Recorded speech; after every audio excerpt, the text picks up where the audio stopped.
After driving for a few miles, the contrarista pulled over to the side of the road and motioned for us to park behind him. He got out and pointed to the cotton field. It stretched from the shoulder of the road as far as the eye could see.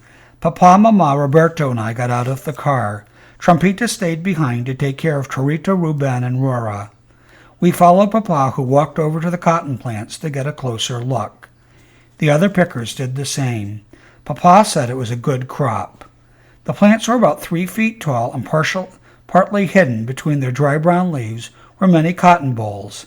A few smaller plants had yellow and red flowers and green bulbs that looked like small avocados. Papa explained that the flowers would close and form hard green bulbs, which in turn would open to become cotton bolls. But remember, he said firmly, cotton bolls are like roses. They are pretty, but they can hurt you.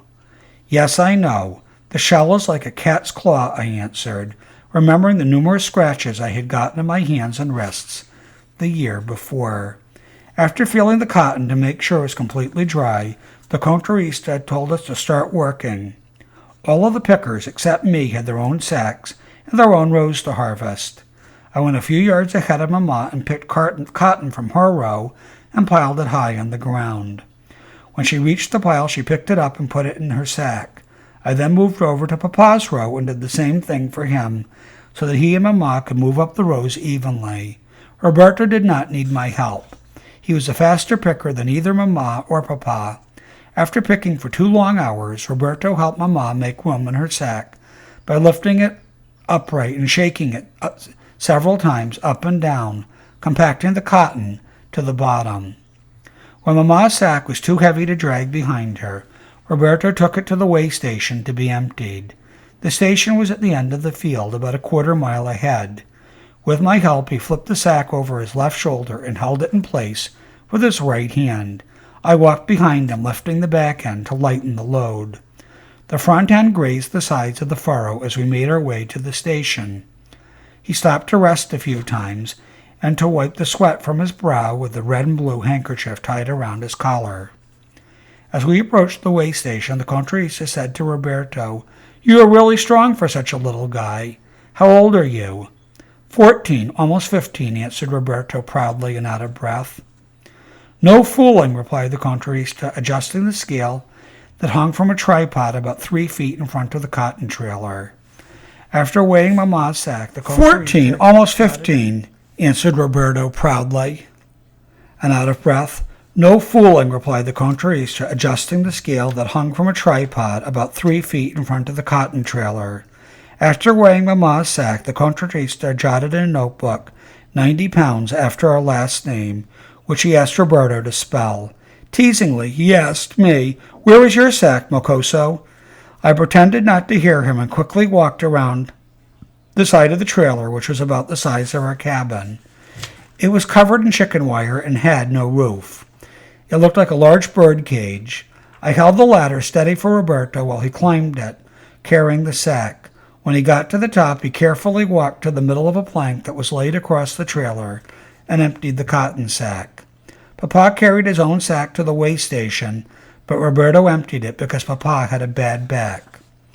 At the end of the day, the contrarista checked his notebook and handed my father $18.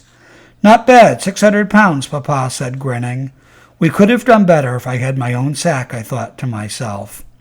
By the middle of November, the cotton fields had been picked. The contrarista informed Papa that we could stay in the cabin, which was owned by the company, who owned the fields until the end of the second picking, or la bola as it was called in Spanish. La bola was messy and dirty. It involved harvesting everything on the plants after the first picking, including cotton balls, shells, and leaves. The pay was 1.5 cents per pound. The contrarista said that told Papa that we could pick the cotton for the other ranchers until La Bola would start, which was in 2 or 3 weeks. For the next few days, when it did not rain, Papa, Mama, and Roberto left the cabin early in the morning to look for work. They took Torito, Ruben, Rora with them. Trumpita and I went to school and joined them on the fields on weekends and holidays. At dawn on Thanksgiving Day, Papa, Roberto, and I drove in the Cucaracha for miles, looking for cotton fields that were being picked. During that 4-day weekend, I was determined to prove to Papa that I should get my own sack.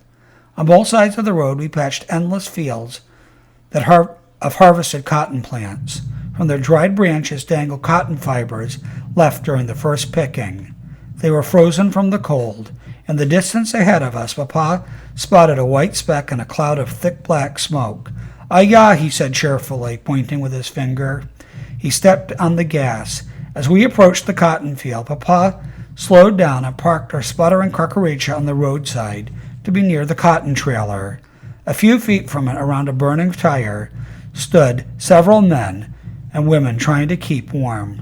Papa asked the Mexican foreman for work. He told Papa we could start any time we wanted, but he suggested waiting until it got a little warmer.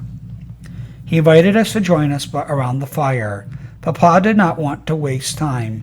He told Roberto and me that we could wait, but he was going to work. Seeing this as an opportunity to prove to Papa that I was grown up enough for my own sack, I followed him and Roberto into the field. They each took a row. I went ahead about a quarter of a way into Papa's row. I took my hands out of my pocket and started picking and piling the cotton in the furrow. Within seconds, my toes were numb and I could hardly move my fingers. My hands were turning red. I kept blowing on them, trying to keep warm. Then I felt an urge to relieve myself. I turned around to make sure that no one was looking. The workers, warming themselves with a fire, were too far away to see me. I cupped my left hand and caught the warm yellowish stream in it and rubbed my hands together. Instantly, I felt fire as the salt stung the scratches of my skin. Then, as the liquid quickly cooled on my hands, felt like ice. I could not go on. Frustrated and disappointed, I walked over to Papa. He straightened up and looked down at me. His eyes were red and watery from the cold.